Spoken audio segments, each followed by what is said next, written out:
Assalamu alaikum. Dear student, English honors fourth year. Today I will discuss modern drama, the importance of being honest. আমরা গত পর্বে গত ক্লাসে দুইটা act one এবং অ্যাক্ট টু পড়িয়েছিলাম। আজকে আমরা অ্যাক্ট থ্রিটা দেখব, আলোচনা করব। Act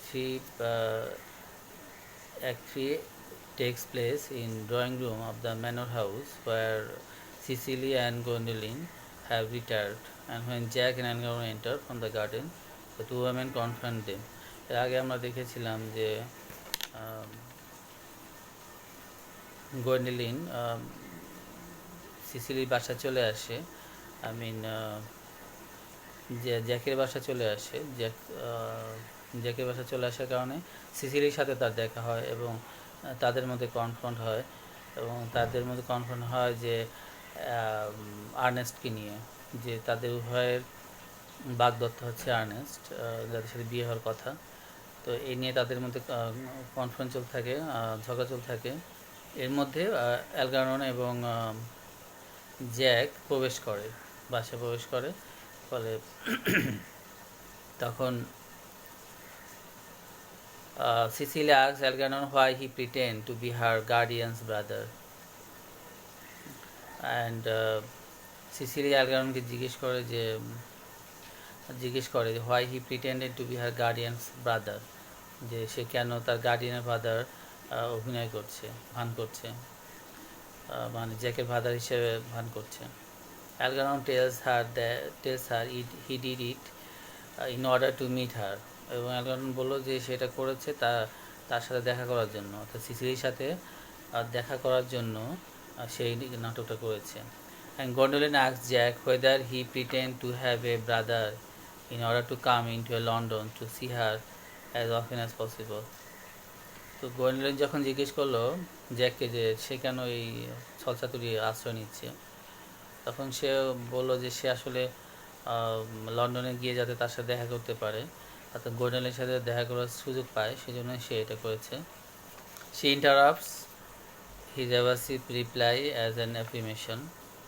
Interprets his evasive reply as an affirmation. And the women are somewhat appeased but still concerned over the issue of the name. এবং when Jack and Algernon tells Gwendoline and Cecily that they have both made arrangement to be kissed in earnest that afternoon, is forgiven and two pairs of lovers embrace. তো যাই হোক, তাদের মধ্যে ভুল বোঝাবুঝিটা অবসান হয় এবং তারা বুঝতে পারে যে তাদের লাভাররা তাদের পাওয়ার জন্যই এই মিথ্যা আশ্রয় নিয়েছিল বা ছলনা আশ্রয় নিয়েছিল, এই আর্নেস্ট সেজেছিল তারা। তো এইটা তারা বুঝতে পারে এবং তাদের রিউনিয়ন হয় এবং তারা দে এমব্রেস ইচ আদার, দুজোড়া কপতি একে অন্যকে এমব্রেস করে। আর at the time Lady Bracknell, mother of Gwendoline, arrival is announced. এই সময় চলে আসে হচ্ছে গোয়েন্ডলিনের মা চলে আসে, লেডি ব্র্যাকনেল চলে আসেন দৃশ্যপটে। And Lady Bracknell has followed Gwendoline from London. সে মেয়ের পিছু এসেছে আর কি, মেয়ে কোথায় যাচ্ছে স্পাইং করে চলে এসেছে। Gwendoline's maid is bribed and reveals her destination. বাড়ি যে গোয়েন্ডলিনের যে চাকর ছিল, মেড ছিল, তাকে ঘুষ দেয়, টাকা দেয়, ফলে চাকরানি বলে দেয় যে কোথায় গিয়েছে গোয়েন্ডলিন। তাও এটা জেনে যায় লেডি ব্ল্যাকনেল বাড়ির চাকর থেকে বা গোয়েন্ডলিনের চাকরের কাছ থেকে টাকা দিয়ে জেনে যায় যে গোয়েন্ডলিন কোথায় গিয়েছে, সেভাবে সেখানে চলে আসে। And she wants to know what is going on, আসলে সে জানতে চায় আসলে হচ্ছেটা কি।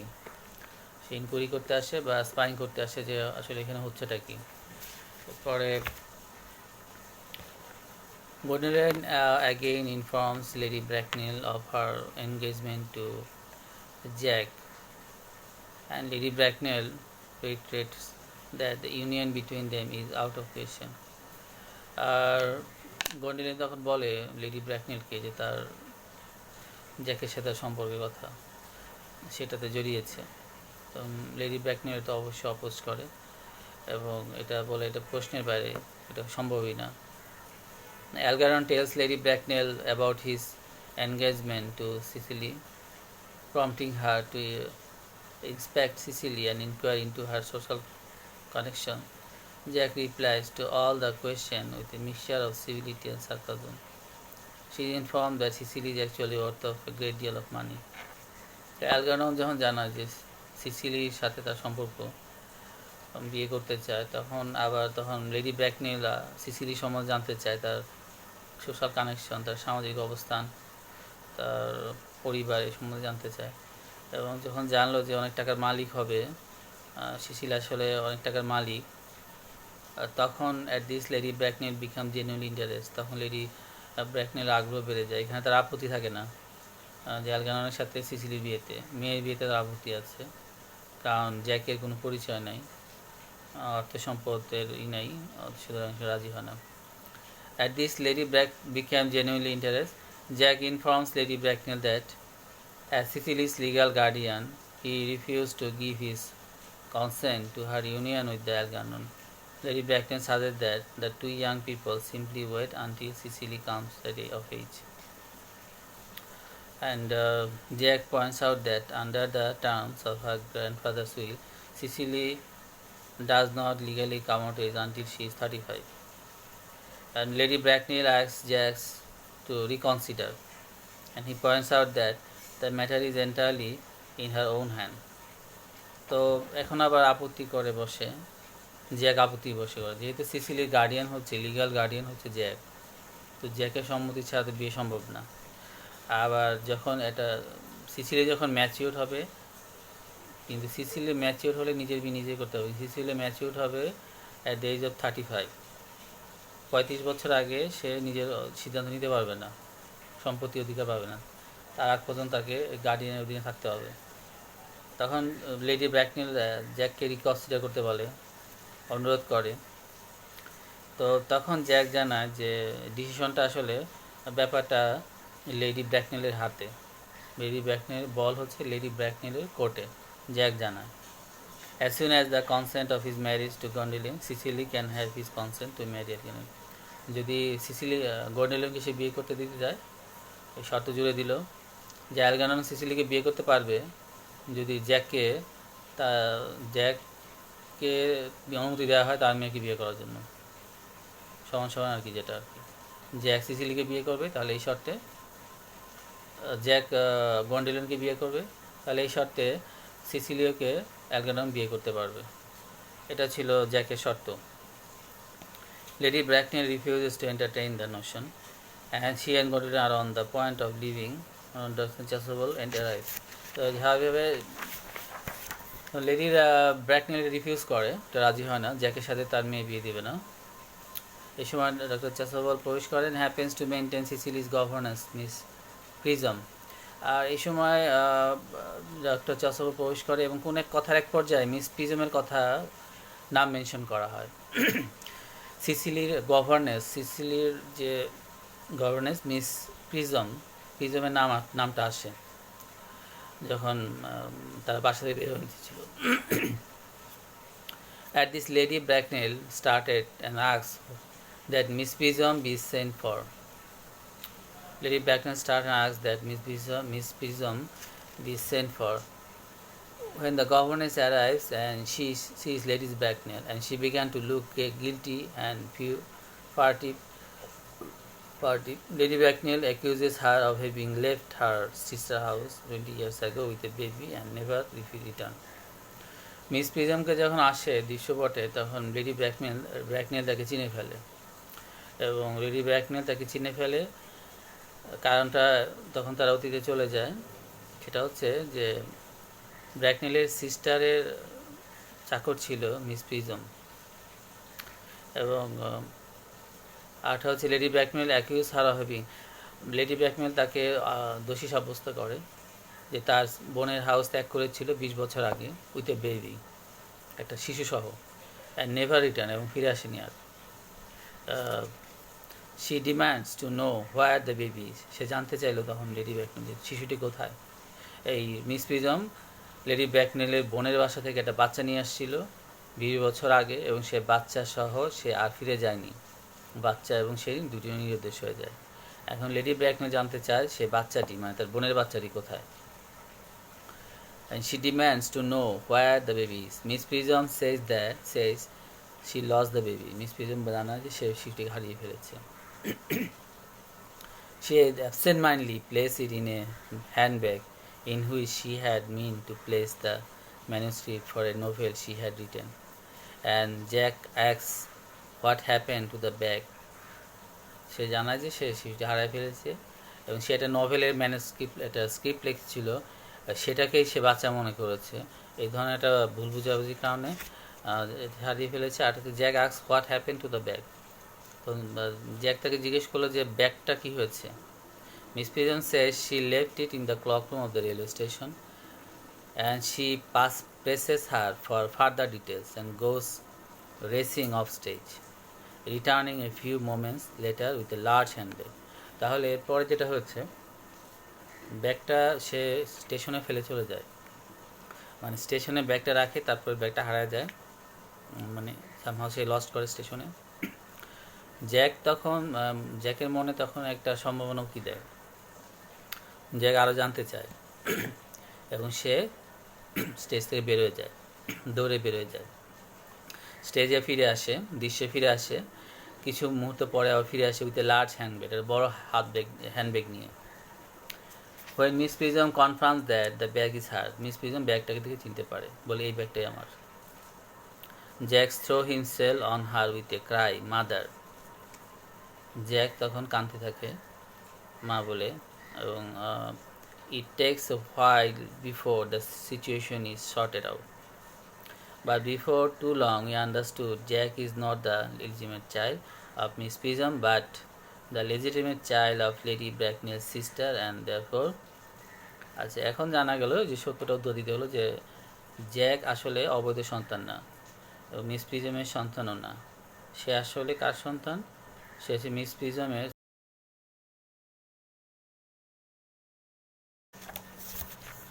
অ্যালগাননস ওল্ডার ব্রাদার, এবং অ্যালগাননের ভাই, সে বড় ভাই। Moreover, Jack had been originally christened Ernest John. All these years Jack has unwittingly telling the truth. Ernest is his name, as he Jack, and he does have an unscrupuled younger brother Algernon. Again the couple's embrace. Miss Prism and Mrs. Susceptible follow suit, and Jack acknowledges that he now understands the vital importance of being honest.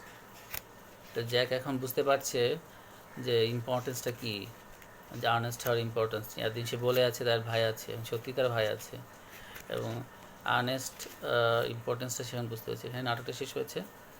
আমরা নাটকের theme আলোচনা করি। এখানে নাটকের যে থিমগুলো রয়েছে, the nature of marriage, the constraints of morality, and hypocrisy versus inventiveness, the importance of not being honest.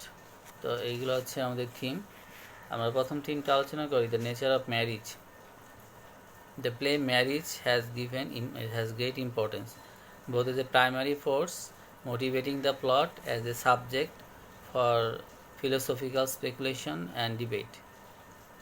ম্যারিজের এখানে ইম্পর্টেন্ট আছে, নাটকটাতে আমাদের ইম্পর্টেন্ট আছে, এটা প্লট মোটিভেট করার জন্য আছে, প্লটটাকে এগিয়ে নেওয়ার জন্য, কারণ বিয়ে করতে চাচ্ছিল বলেই এই নাটকটা এত দূরে এগিয়েছে।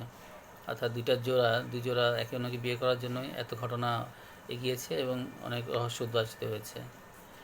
Are the question of the nature of marriage comes for first time in the opening dialogue between Algernon and his butler.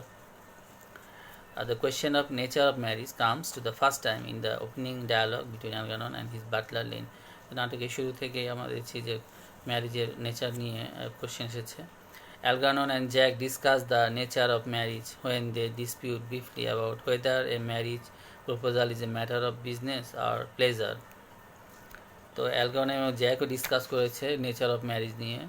তারা বুঝতে চেয়েছে যে ম্যারিজটা কি আসলে বিজনেস আর প্লেজার, কোনটা হবে ম্যারিজ প্রপোজালটা। Lady Bracknell touches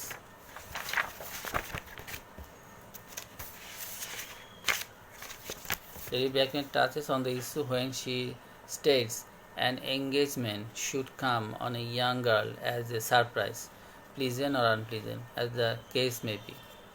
Lady Bracknell's list of bachelors and the prepared interview to which she subject Jack are based on a set of assumptions about the nature and purpose of marriage.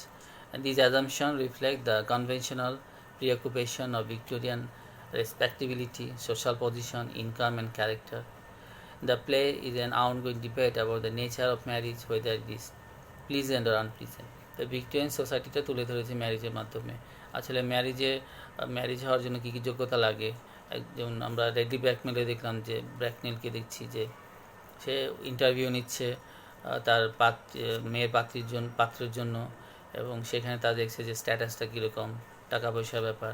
আমরা দেখছি জ্যাককে সে refuse করছে। আবার Sicily Victorian স্ট্যান্ডার্ডটা তুলে ধরা হয়েছে, এখানে Victorian স্ট্যান্ডার্ডটা তুলে ধরা হয়েছে ম্যারেজ কনসেপ্টে, ম্যারেজ রিলেটেড টু ম্যারেজ। এখানে আমরা দেখতে পাচ্ছি ভিক্টোরিয়ান স্ট্যান্ডার্ডটা। তাহলে এখানে নেচারটা কি ম্যারেজের সেটা আমরা দেখতে পাচ্ছি।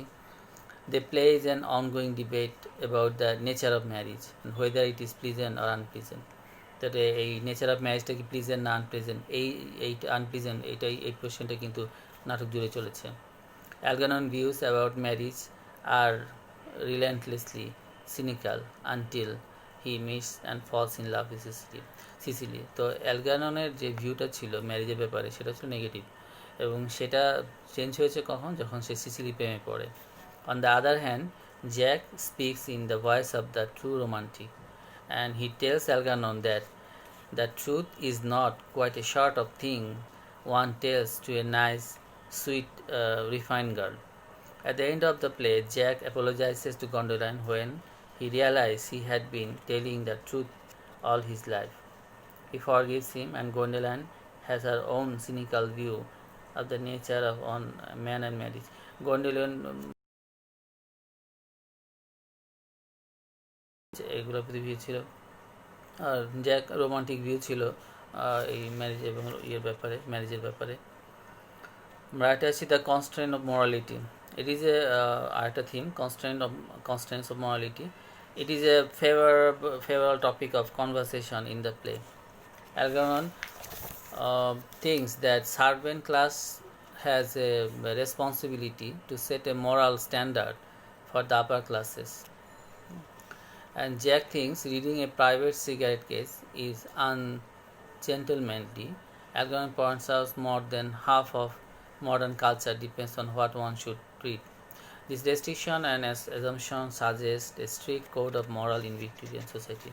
তাহলে বোঝা যাচ্ছে যে এগুলো থেকে যে ভিক্টোরিয়ান সোসাইটিতে একটা শক্ত কোড ছিল, স্ট্রিক্ট কোড ছিল অফ মরালিটি মেনটেন করার জন্য ভালো নিয়ম নীতি, একটা কোড ছিল, রুলস রেগুলেশন ছিল। And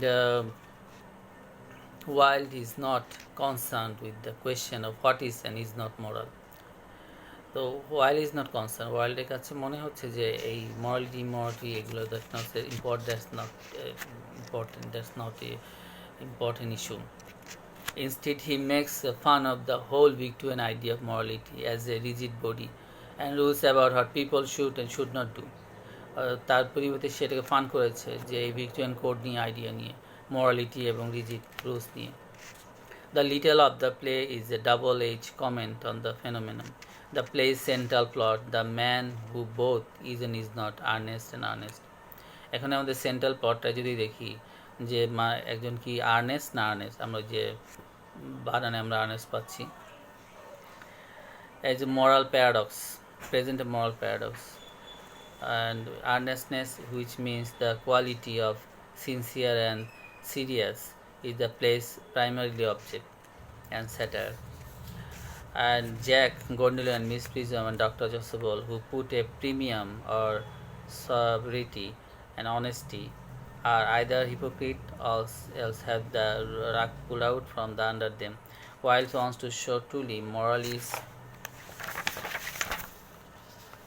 really the opposite of earnestness, irrelevance. আমাদের আরও যেসব এগুলো রয়েছে, hypocrisy versus inventiveness, the importance of not being earnest, এটাও একটা আমাদের থিম। আমরা আজকে পর্যন্তই আমাদের নাটকটা। ধন্যবাদ, আসসালামু আলাইকুম।